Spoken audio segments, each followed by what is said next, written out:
지난주 하나님께서 다미 목사님을 통해 주신 말씀을 기억하면서 앞뒤 좌우에 계신 우리 대영이 가족분들과 이렇게 인사하시도록 하겠습니다.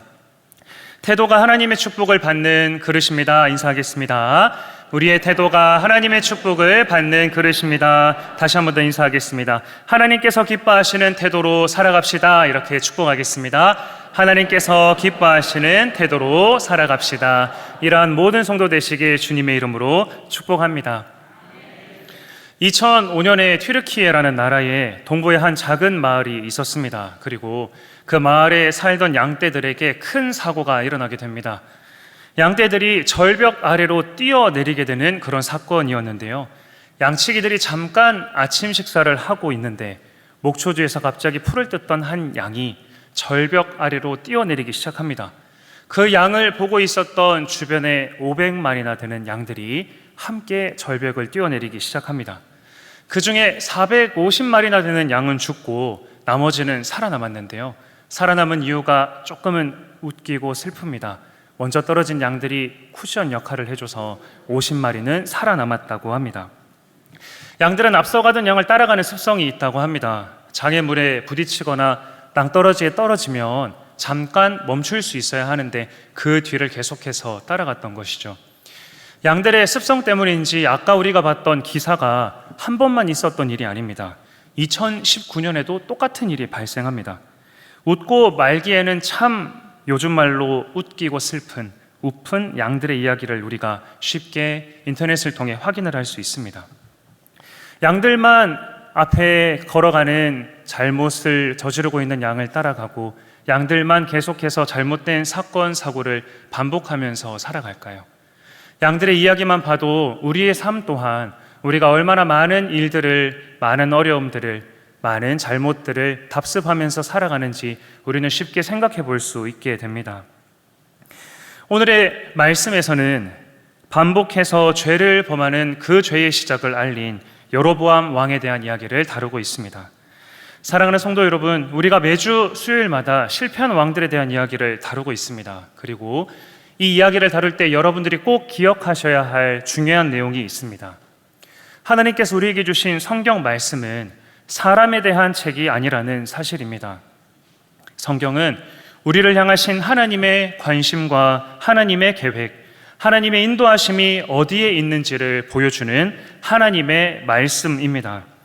그래서 우리는 사람 왕에 대해서 지금 이야기를 나누지만 또 한편에는 저 멀리 있는 이스라엘 나라의 역사를 다루는 것처럼 우리는 보이지만 지금도 인류 역사를 다루시며 역사에 가시는 하나님 아버지께 우리는 집중할 수 있어야 합니다.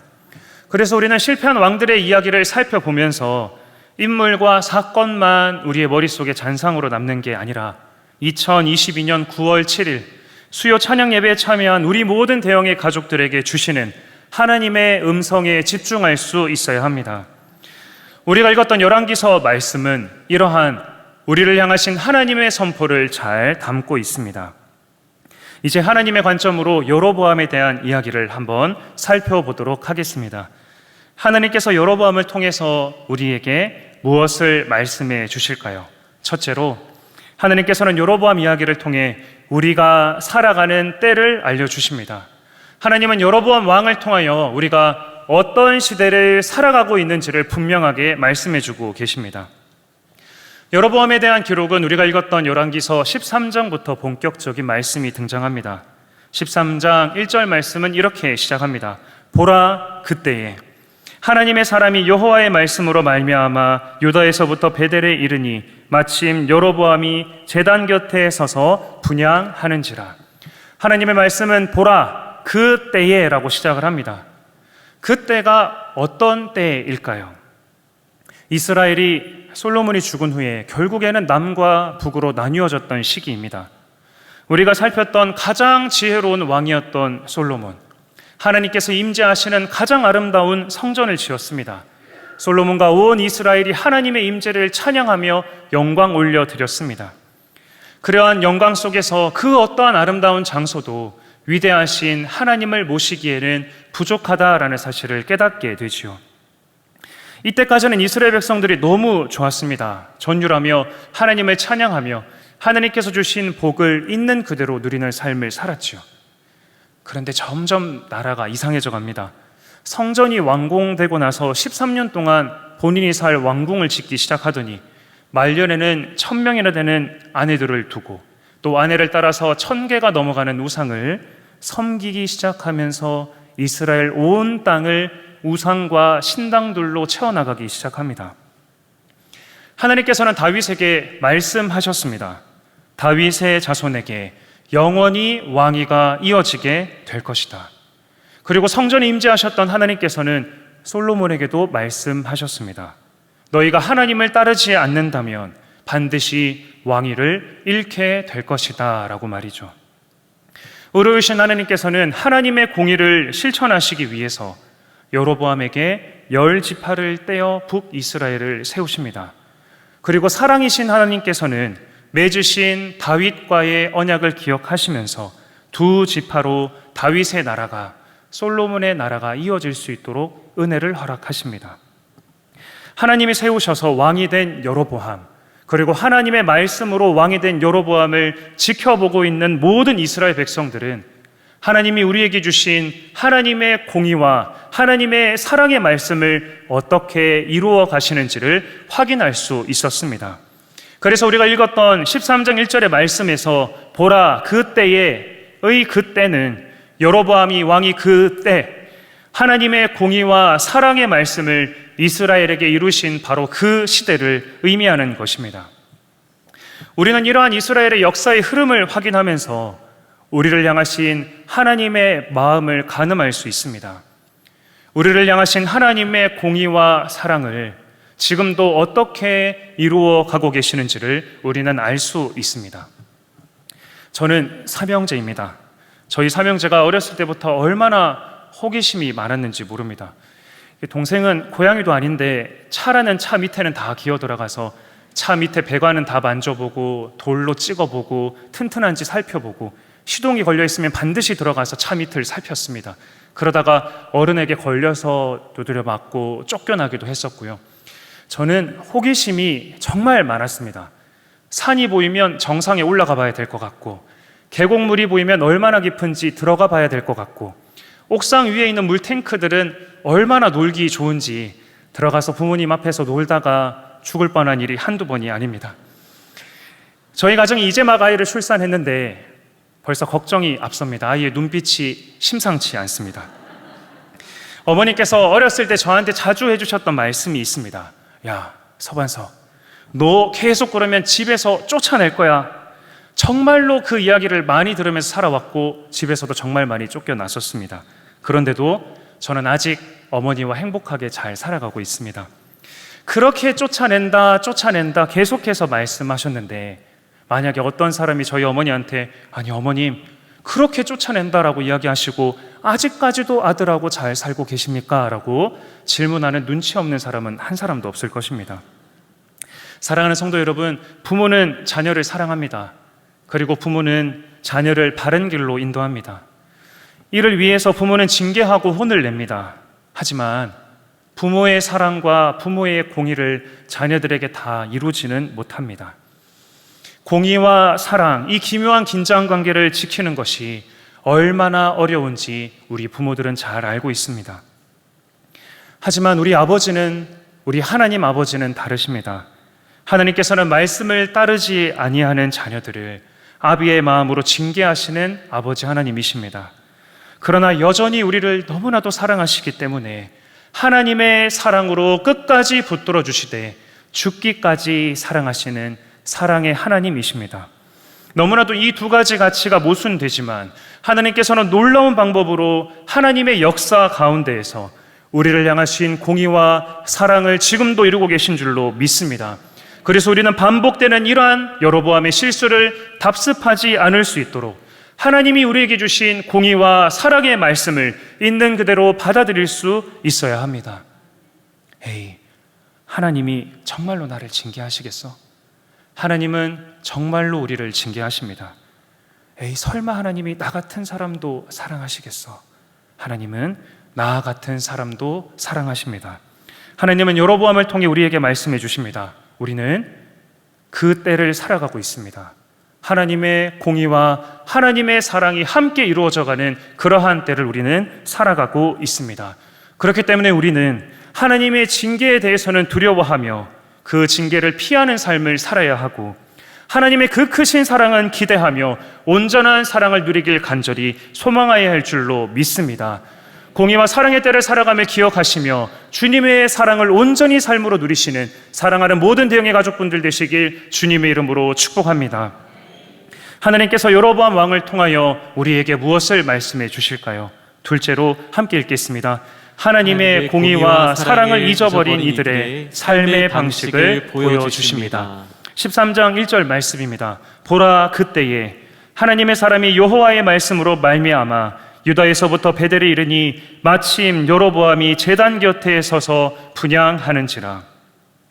하나님께서 공의와 사랑을 보여주시고 있는 이 때에, 이러한 시기에 하나님의 사람이 선지자가 베델로 올라옵니다. 그리고 그때 마침 여로보암이 분향을 하고 있습니다. 여러분, 주일학교 교사 세미나 다 참석하셔서 기억나시죠? 여로보암이 하고 있는 이 모습을 보면 무엇인가 이상하지 않습니까? 특별히 두 가지가 이상합니다. 베델에 왜 제단이 있을까요? 방금 제가 솔로몬이 성전을 만들었다 말씀드렸는데, 또 분향은 제사장이 하고 있는 것인데 왕이 하고 있습니다.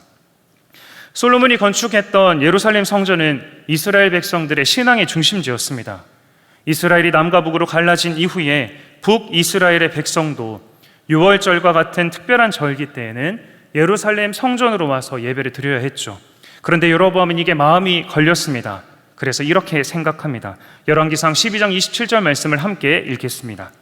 만일 이 백성이 예루살렘에 있는 여호와의 성전에 제사를 드리고자 하여 올라가면 이 백성의 마음이 유다 왕 된 그들의 주 르호보암에게로 돌아가서 나를 죽이고 유다의 왕 르호보암에게로 돌아가리로다. 이러한 일이 이미 생긴 게 아닙니다. 이런 일이 일어날 거다 단정 지으면서 여로보암이 대책을 세우기 시작합니다.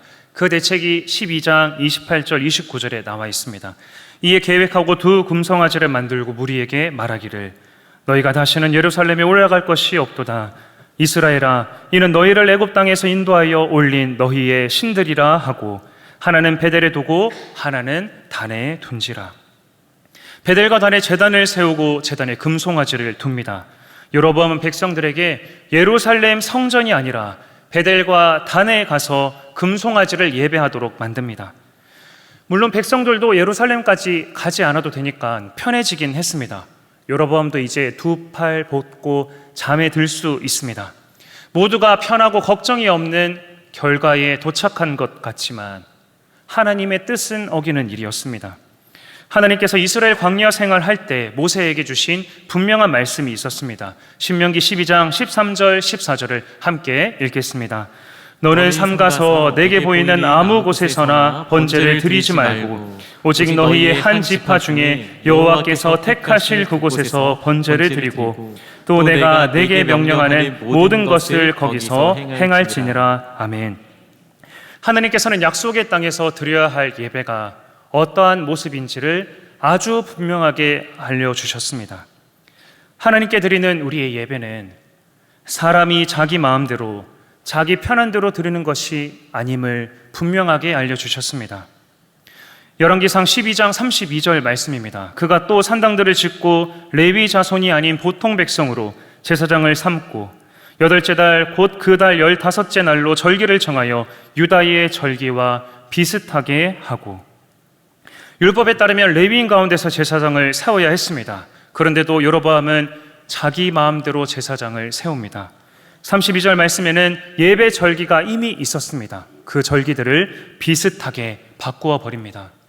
가짜는 항상 진짜와 비슷하게 꾸며냅니다. 사랑하는 성도 여러분, 예배의 모양을 가졌다고 예배의 능력을 가진 것이 아닙니다. 경건의 모양을 가졌다고 경건의 능력을 가진 것은 아닙니다. 우리는 가짜 예배, 가짜 경건을 주의해야 합니다. 하나님이 우리에게 알려주신 예배의 모습을 우리는 회복할 수 있어야 합니다. 여로보암은 하나님이 말씀해 주신 예배의 장소와 예배의 대상과 제사장과 절기까지 모두 자기 편한 대로 바꾸어 버립니다. 금송아지를 하나님이라 칭하고 제사장은 아무나 시켜주고 예배의 일자와 의미를 본인 마음대로 변경시켜 버립니다. 하나님의 공의와 사랑을 내가 얼마나 깨닫고 있는가, 가장 분명한 우리의 신앙의 기준이 되는 것은, 바로미터가 되는 것은 바로 우리의 예배라는 사실을 꼭 기억하시기 바랍니다. 지난주 담임 목사님께서 말씀해 주신 것처럼 하나님을 향한 우리의 태도에 우리의 본심이 담겨 있습니다. 하나님을 향한 우리의 예배에 하나님을 향한 우리의 본심이 담겨 있습니다. 왕을 모시는 신하는 절대로 가벼운 마음으로 왕 앞에 나아가지 않습니다.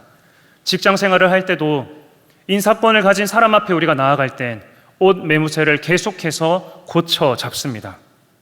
그런데 우리는 순간순간 하나님 앞에서는 마치 우리가 왕인 것처럼 살아갈 때가 너무나도 많습니다. 사람들은 왕이 되고 착각합니다. 내 마음대로 해도 되겠지. 이런 문제가 있는데 이전 사람들은 참 지혜롭지 못했구나. 이렇게 편한 방법에 있는데 말이지. 이런 생각을 하면서 여러 방법으로 우리의 불편한 부분들을 개혁시켜 나갑니다. 하지만 단 하나도 하나님의 말씀에 비롯된 것이 없을 때가 많습니다. 하나님의 계획과 뜻을 구하지도 않습니다. 여로보암의 이야기는 이러한 삶은 모두가 망하는 길이며 모두가 낙담하게 되는 일이다라는 사실을 분명하게 알려주고 있습니다.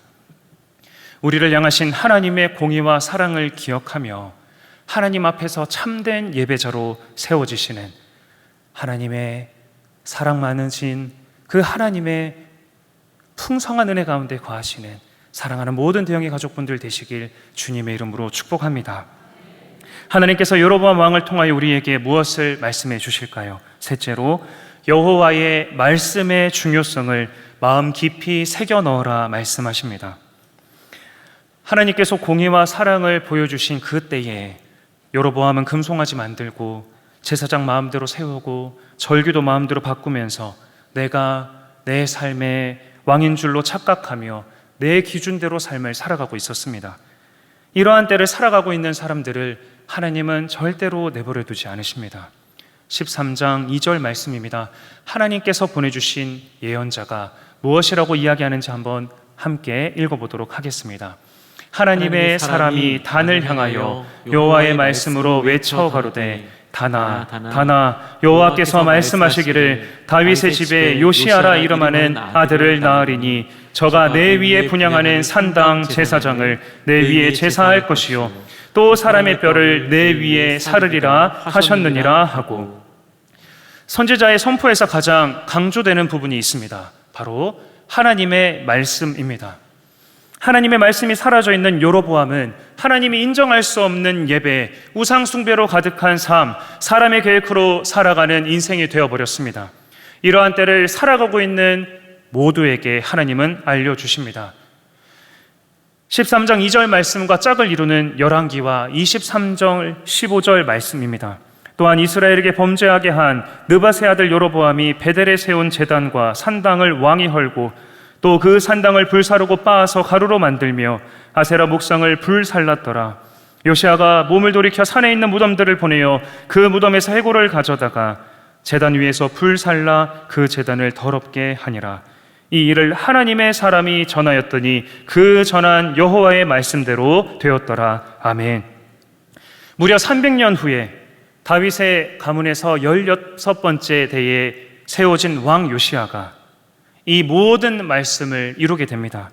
우리는 이 말씀을 읽으면서 한 가지 중요한 사실 앞에 서게 됩니다. 그 전한 여호와의 말씀대로 되었더라. 그 전한 여호와의 말씀대로 되었더라. 여호와의 말씀대로 이름도 등장하지 않는 한 무명의 선지자가 여호와의 말씀을 선포한 대로 똑같이 이루어졌더라. 하나님의 말씀이 대체 무엇이길래 이렇게 구체적으로 선명하게 또 정확하게 300년 후에도 하나님의 말씀이 이루어질 수 있는가? 우리는 이 말씀의 원리 앞에 엎드려 두려워하며 떨 수 있어야 합니다. 하나님이 우리에게 말씀을 해주셨고 그 말씀을 우리가 이미 믿고 있다면, 그 말씀이 우리의 삶에 이루어진다라고 우리가 하나님께 고백하고 있다면, 하나님이 우리에게 주신 그 말씀이 반드시 이루어지게 될 줄로 믿으시길 주님의 이름으로 축복합니다. 우리에게 주신 하나님의 말씀이 반드시 이루어져야 할 말씀들은 이루어져야 하고, 반드시 이루어지지 말아야 할 말씀들은 우리의 삶에 일어나지 않아야 하는데, 하나님의 자녀라고 말을 하면서 하나님의 말씀을 믿고 있는지 우리 자신을 돌아볼 수 있어야 합니다. 하나님의 말씀은 반드시 이루어질 줄로 믿습니다. 하나님의 말씀은 우리의 삶 가운데에서 반드시 역사할 것입니다. 우리는 여호와의 말씀을 들으며 또 경고를 흘려드리며 설마 할 때가 너무나도 많습니다. 사랑하는 성도 여러분, 여호와의 말씀 앞에서 꼭 기억하셔야 할 것이 있습니다. 설마가 사람 잡습니다. 하나님 말씀 앞에서 가장 위험한 병은 설마입니다. 하나님께서는 여기서 말씀을 그치지 않으십니다. 3절의 말씀입니다. 그날에 그가 징조를 들어 이르되 이는 여호와께서 말씀하신 징조라. 제단이 갈라지며 그 위에 있는 재가 쏟아지리라 하매.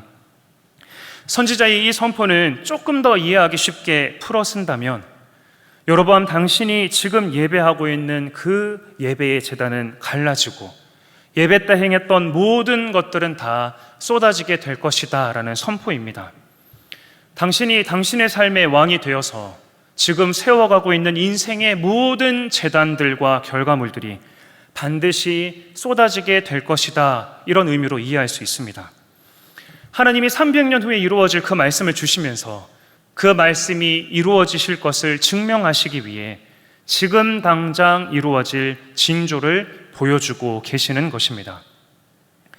선지자의 말씀처럼 이 징조가 이루어질 때 하나님의 예언도 반드시 성취될 것을 알려주고 계시는 것이죠. 이러한 선포에도 여로보암은 꿈쩍도 하지 않습니다. 이제라도 잘못을 깨닫고 회개하면 더 이상 문제는 없을 것입니다. 하지만 오히려 자기에게 경고의 말을, 여호와의 말씀을 전하는 예언자를 잡아들이려 합니다. 여로보암 왕이 하나님의 사람이 베델에 있는 제단을 향하여 외쳐 말함을 들을 때에 제단에서 손을 펴며 그를 잡으라 하더라. 하나님의 말씀을 선포하고 있는 그 선지자에게 저놈 잡아라 외치면서 손을 이렇게 뻗고 있는 것입니다. 그때 어떤 일이 일어납니까? 그를 향하여 편 손이 말라 다시 거두지 못하며 하나님의 사람이 여호와의 말씀 보인 징조대로 제단이 갈라지며 재가 제단에서 쏟아진지라. 하나님의 말씀을 향하여 온 몸을 거부하며 선지자를 향해 강력하게 손을 뻗었을 여로보암의 모습을 생각해 보시기 바랍니다. 왕의 손은 왕의 권위와 명령과 위엄을 담는 그릇입니다. 내가 왕인데 너의 목숨 하나 취하지 못하겠느냐, 강력하게 내뻗었던 그 손이 말라버립니다. 더 이상 굽혀지지 않습니다. 왕의 명령과 힘과 능력보다 더 크신 하나님의 말씀 때문입니다. 그 말씀을 거부하면서 손을 뻗었던 왕의 손은 더 이상 접혀지지 않습니다. 하나님의 말씀을 거부하느냐? 그래, 한번 네 말대로 되는지 한번 봐라. 하나님의 말씀을 거부하며 그 말씀을 향해 손을 뻗느냐? 한번 그렇게 살아보거라. 다시는 돌아올 수 없는 삶을 살아가게 될 것이다. 이러한 징조를 여로보암에게 보여주고 계시는 것이죠. 오늘 말씀을 보게 되면 사실 여로보암보다 더 부각되어야 할 선지자가 있습니다. 폭군처럼 보이는 여로보암 앞에 가서 이 선포를 하고 있는 선지자는 이름 석자조차 등장하지 않습니다. 왜 그럴까요? 오늘 본문의 주인공은 여로보암도 선지자도 아닌 하나님의 말씀이기 때문입니다. 우리가 혹시나 사람에 집중할까, 사건에 집중할까, 위대한 선지자의 업적에 집중할까, 하나님은 걱정이 되셔서 이름 석자도 적어주지 않으셨습니다. 사랑하는 성도 여러분, 우리의 삶도 마찬가지입니다. 내가 왕 노릇하며 주인 노릇하며 살아가지만 우리의 삶 속에서 가장 우리가 주목해야 할 대상은 하나님의 말씀입니다. 여호와의 말씀이 우리의 삶 속에서 열매 맺을 때 우리의 비극적인 이야기들은 반전의 기쁨으로 나타나게 될 것입니다. 눈물과 아픔으로 가득한 모든 우리의 인생의 드라마의 장면들은 하나님이 부어주시는 평강과 은혜로 덮여지게 될 것입니다. 어둠 가운데 어둠 가득한 무대 위에서 홀로 눈물 흘리며 서 있을 때, 그 누구도 나의 아픔을 이해해 줄 수 없어 신음하고 있을 때 하나님의 말씀은 밝은 빛이 되어서 우리의 삶을 비추어 줄 것입니다. 하지만 이러한 삶을 인정하지 못하는, 하나님의 말씀을 인정하지 못하는 비참한 사람의 삶이 어떠한지를 하나님은 더욱더 분명하게 말씀해 주십니다.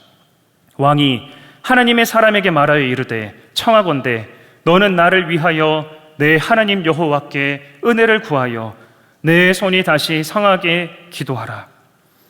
여로보암은 하나님을 믿었던 사람입니다. 하나님을 알았기에 하나님의 말씀을 힘입어 왕이 될 수 있었습니다. 그런데 이제 하나님을 잊었습니다. 하나님의 말씀으로 왕이 된 사람인데 하나님의 말씀의 능력을 잊었습니다. 하나님, 제가 잘못했습니다. 나의 하나님, 나를 고쳐 주시옵소서 외치며 기도하지 못합니다. 금송아지는 잘 만들고 신당은 잘 세우는데 내 손, 이 손 하나 고쳐달라고도 하나님께 기도하지 못하는 나의 하나님이 아닌 남의 하나님이 되어버린 비참한 삶을 살아가고 있습니다. 하나님의 사람이 여호와께 은혜를 구하니 왕의 손이 다시 성하도록 전과 같이 됨이라. 사랑하는 여러분, 우리가 왜 이 자리에 나와 있습니까? 우리가 왜 하나님을 찬양하며 왜 하나님의 말씀을 들으며 간절한 기도의 제목을 가지고 주님 앞에 엎드립니까? 왜 우리가 매일 살아갈 하나님의 은혜를 간절히 구하며 나아갑니까? 여호와의 말씀대로 이 모든 일이 이루어지기 때문입니다. 우리의 삶 가운데에서 여호와께서 약속해 주신 대로 이루어지기 때문입니다. 하나님의 말씀을 의지하며 우리가 기도할 때 우리를 향해 뻗어있는 여호와의 말씀을 대적하는 어떤 권세 있는 움직임도 반드시 메마르게 될 것입니다. 하나님의 말씀으로 우리가 기도하며 나아갈 때 우리의 삶에 되돌이킬 수 없는 어떠한 삶의 문제도 다시금 생명을 얻게 될 줄로 믿습니다. 코로나 이후에 영적으로 완전히 메말라 있는 우리의 심령 또한 하나님의 말씀 앞에 엎드릴 때에 우리가 여호와의 말씀을 의지하며 나아갈 때 메말라 있는 우리의 심령은, 우리의 신앙은 회복될 줄로 믿습니다. 이미 우리의 삶의 재단은 파괴되어져 있습니다. 한국교회와 모든 영적인 위기가 우리의 눈앞에 있습니다. 하나님이 보여주시는 이 징조 앞에서 하나님의 말씀을 기억하며 더 엎드리고 더 기도하며 더 말씀을 가까이 하는 사랑하는 모든 대형의 가족들 되시길 주님의 이름으로 축복합니다. 하나님의 말씀은 살았고 운동력이 있어 좌우의 날선 어떤 검보다도 예리하여 혼과 영과 및 관절과 골수를 찔러 쪼개기까지 하며 또 마음의 생각과 뜻을 감찰하나니. 여호와의 말씀이 300년 후에 말씀하신 그대로 성취될 수 있다면 여호와의 말씀을 품고 있는 선지자가 여호와의 말씀을 대적하는 사람을 위하여 여호와께 은혜를 구하니 메마른 팔도 회복될 수 있다면 우리의 삶은 너무나도 연약하지만 하나님의 말씀을 의지하며 우리가 살아갈 때에 하나님의 말씀대로 성취되는 복된 삶을 살게 될 줄로 믿습니다. 이러한 꿈을 꾸는 우리 모두 되길 간절히 소망합니다. 함께 마음을 담아서 읽도록 하겠습니다. 제가 하나님 말씀대로 살겠습니다. 제가 하나님 말씀대로 기도하겠습니다. 제가 하나님 말씀대로 무너져 있는 예배를 회복하겠습니다. 제가 하나님 말씀대로 내가 왕이 되어 가득 세워나갔던 우상과 산당을 허물고 주님께로 나아가겠습니다. 솔로몬의 종이었던 여로보암을 하나님은 높여주셨습니다. 우리는 여로보암처럼 높여주신 하나님을 쉽게 잊습니다. 어느새 내가 왕이 되어 내 욕심대로 살아가다가 어느 순간 하나님이 없다 이야기하며 말씀을 떠나 살아갑니다. 사랑하는 성도 여러분, 여로보암처럼 남의 하나님이 되는 것이 아니라 나의 하나님, 나의 하나님이 되시길 축복합니다. 혹시나 말씀을 떠나 살아가고 계신 성도분들이 계시다면 말씀을 떠나 살아가시는 삶이 아니라 나의 하나님으로 다시 엎드려 하나님을 붙잡으실 수 있기를 주님의 이름으로 축복합니다. 이를 위하여 매주일 하나님께서 담임 목사님을 통해 나에게, 우리 가정에게, 우리 다음 세대에게 주시는 말씀을 더욱더 사모하시며 마음으로 가까이 하시길 축복합니다. 교회에 준비된 모든 양육의 훈련 프로그램 등과 성경 통독을 통하여 여러분을 향하신 하나님의 본심을 깨닫게 되시는 사랑하는 모든 주의 자녀들 되시길 축원합니다.